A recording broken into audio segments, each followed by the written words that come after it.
Hey, what's up? This is Angling here. Honestly, it's been far too long since we last talked about sneakers, so here we go. Time for an underrated summer roundup. All things that have released in the last few months, some that have caught a little bit of attention, some recent quieter releases that maybe you haven't heard of, and some things that maybe weren't as popular as they could have been and are available at a bit of a discount. Quite a bit of a range too aesthetically, so hopefully something fun in there for everyone. And honestly, I could do with a nice new pair of shoes too, so it was fun for me to have a little look at what's available right now. Anyway, let's get started with the first one. One of the big mainstream recent Nike releases has been the Waffle One. After so many successful Sacai collabs, it was only a matter of time until they wanted to repackage this into a more easily wearable shoe that they could put out there for a wider market. And honestly, I think they've done a fairly good job of capturing what made those shoes interesting, things like those extended heels and those translucent midsole elements,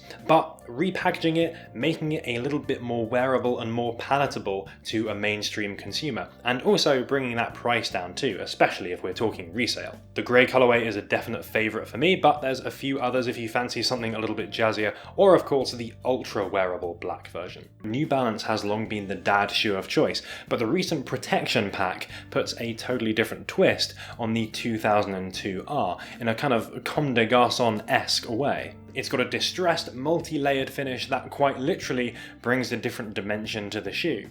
Very interesting release, I think. Availability seems to have been a bit weird. It hasn't seemed to have dropped at that many retailers, so could we be seeing a wider release later this month or next month?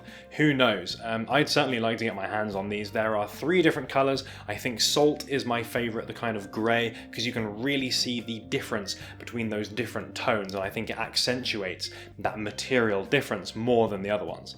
But the others, probably a little bit more wearable with that more monochrome look. Shoe enthusiasts have definitely taken note of these though. I've seen some positive feedback on them online already. I certainly like them. I think they do a good job of updating a kind of tried and tested looking model with something quite different without quite taking it into wacky conceptual high fashion territory. And I also think they've taken a bit of a different approach to the now well-trodden deconstruction trend. On the topic of New Balance though, we've also got the 327. Overall, this is a relatively, nondescript model, but there are a couple of versions, a couple of colorways of this, which take this kind of split-toned approach. So the instep and the outstep use some different colors, which makes for some quite interesting looks. I've seen a denim blue version, which I think would look great with that capital Naragi that I've got, and there's also an olive and orange version that they refer to as golden poppy. They would definitely fit a more technical aesthetic. These aren't a special release or a collab or anything like that. It just seems like they quietly released a month or two ago and they've been quietly selling on a couple of retailers since. I've seen a few of these models in a few sizes hanging around, so if you're interested, 327, it's worth a Google. If you're more a fan of high-tech than retro though, the recent Nike Gyakusou release might appeal. For those who don't know, Gyakusou is kind of a sub-brand that is effectively a collab between Nike and Undercover, but it is specifically always based around running gear. The Vaporfly Next Percent is no exception there, very much designed for winning races and for going fast, thanks in part to that metal plate that runs through the sole of the shoe, and you can tell it's got that overall very streamlined, very futuristic silhouette. I'd be willing to bet these aren't the best choice for day-to-day lifestyle wear, partly for that reason, and these being a Vaporfly Next Percent, the price tag is pretty high. But I also feel like these are one of the best Gyakusou recent releases, particularly that blue-green colorway. I think that looks really good, and that fin-like design at the back, giving it that real futuristic streamlined shape. Still, at least these are cheaper than the Nike and MMW Zoom 004.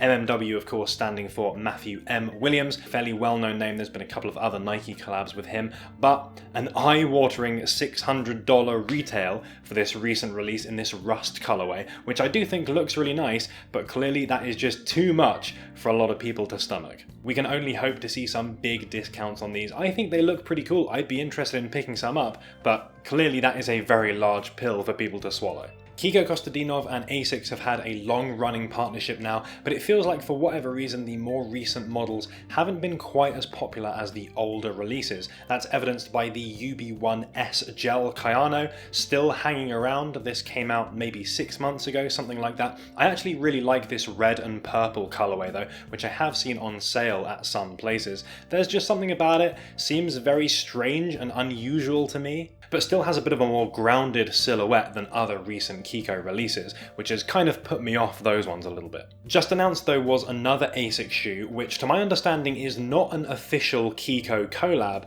but one produced kind of under supervision from his studio, and it is the UB2-S Gel 1130. There's 3 colours here. I'm finding myself really drawn to this deep Mars colourway here, with those silver accents that really take that 90s shape to an even more retro-futuristic level. I feel like these would fit right at home with your classic kind of techwear gear. These seem to have barely released at any retailer, so I'm not quite sure what's going on with these, whether those guys jumped the gun and whether there's going to be some more coming, but they came in at about £100, which is a fairly reasonable price considering there is this kind of Kiko Kostadinov design input, even if it's not an official collab. Later this summer though, there is going to be another actual collab in the form of the Gel Quantum Levitrack that you can see here. I'm not crazy about the silhouette, I think I actually prefer the 1130s, but of the 3, the light blue and burgundy colourway I think by far is the nicest one of the 3. Another less talked about collab was Vans and C2H4, which came out earlier this year, and some models and sizes are still hanging around on sale. I think there's always pressure to not mess with the tried and true Van shapes too much,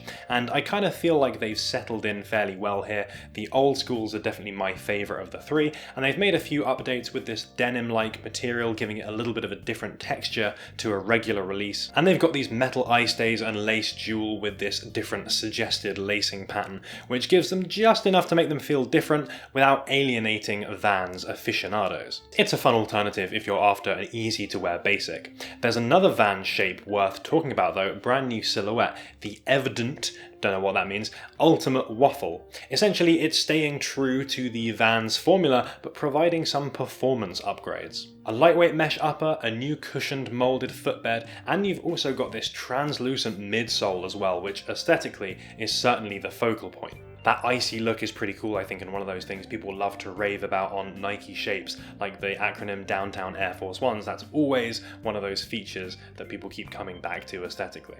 But I'll be interested to see how those performance features actually affect the overall comfort of this shoe. I think some of the basic Vans models are not the comfiest things in the world. Some of the kind of pro or the kind of comfy cush type things go some way towards alleviating that, but who knows, maybe this will be the kind of next level in Vans comfort. If you know sneakers, you're probably already familiar with the Nike Blazer. It is very much a classic and yet hasn't really had the spotlight relative to other timeless classics like the Air Force One and more recently the Dunk. But I think these have a lot going for them. Not only is the retro look very much in right now, these are infinitely wearable in similar fashion to your Converse Chuck Taylors, and they don't come in too expensive either. Despite the slimmer shape versus the chunkier Dunk, these are still pretty appropriate to be worn with a nice wide pant, as demonstrated by the good Johnny tie here. We also can't forget leaked earlier this year an apparent upcoming collab between Nike and Acronym based on, you guessed it, the Blazer Low. Right now this mock-up is all we have to go on, and while it's likely not 100% accurate, we can expect some unusual colours with some kind of undercover Daybreak-esque heel attachment type thing too. So potentially quite exciting. There have also been some fun Reebok releases which have come and gone, like the Premier Road Modern, which had that kind of Balenciaga Tyrex-esque multi-layered look with loads of different twisting elements and stuff like that, which I thought was quite cool. More recently though, the Trompe, forgive my French pronunciation, with Martin Margiela. Yes, this is a collab between the two, very well-known fashion house of course, and they've taken a technique that they've used quite extensively in their back catalogue and applied it to the Reebok Classic. What they do, take a single piece of material but actually scan the original version and then kind of print it on there. So you've got this 3D effect, but a actual very clean overall finish, almost like a schematic or a blueprint of some kind.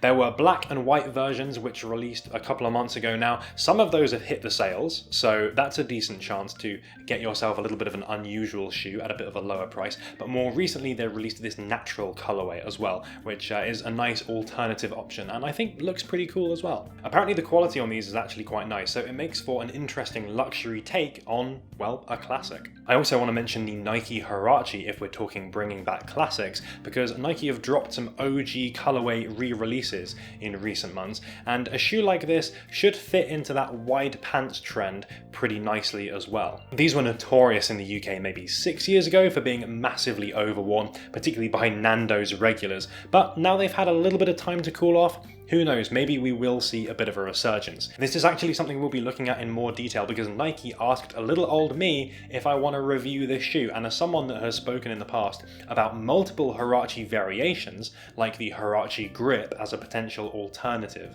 to a shoe like the acronym Presto, I was very keen on giving them a go. So keep an eye on this space and we'll have a Huarache review coming up soon. We've got some new ACG sneakers coming, the Air Nasu 2. I think these look way nicer than the Nasu one, particularly in this white and melon colorway. They've got some cool new features like these translucent uppers, which definitely makes them look a little bit more technical in nature. This is definitely one of my favorite looking ACG recent releases, so keen to see how these actually end up on foot. There was also the Mountain Fly Low that dropped recently if you're not feeling those, and these have a far more technical aesthetic to them, so if that's your thing then these are going to be right up your street. And later this year we're going to have a re-release of the original ACG Air Mowabb to celebrate their 30th anniversary. I'm not massively feeling this colorway, I'm not going to lie, but obviously we have to respect the fact that this is bringing back the OG. I do actually quite like my ACG and Comme des Garçons Mowabbs that came out a couple of years ago, so it would be good to see some more color options for this because yeah, it's a shoe that I quite like, and they're quite similar in fact to something like the Huarache and the Revitrack as well. And for one more thing, you've definitely got to know about the Reebok and Jurassic Park Instapumps. These deserve a spot on the video for the box alone. I love the absolute ridiculous level of theming. Who cares if they look this outrageous? These are going to be one for the collectors for sure. A similar vibe to the alien things that they've done before where they really have gone all out on the aesthetics. Should you go out wearing these? Probably not, but I'm very, very glad that they exist. I just think they're super fun. I feel like we've been through a lot in this video. There are 101 more things that we could be talking about. Oh, one more thing actually, don't forget about the Salomon XT6.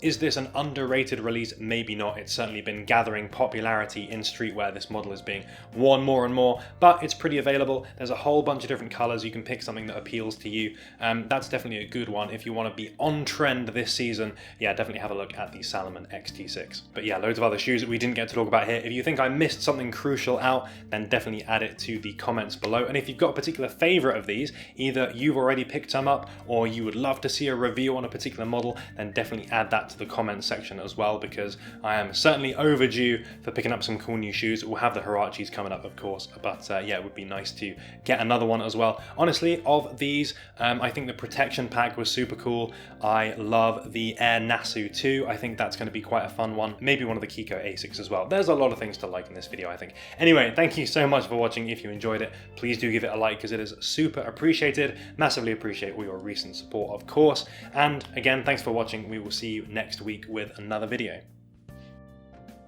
Some interesting mixed opinions on the ACG stuff. Robert Sulmont loving the cargo shorts in black, which is good. Quite a few people actually picked up or were talking about the cargo shorts, so glad that you like those. And actually the non-cargo version as well, potentially a good pickup. John on the other hand, not really feeling the most recent collection. Definitely agree, there weren't a huge number of accessories, and the ones that they did release seemed to sell out quite quickly. So yeah, some more availability of that stuff would have been really nice. There's definitely a load you can do with like trail accessory type clothing.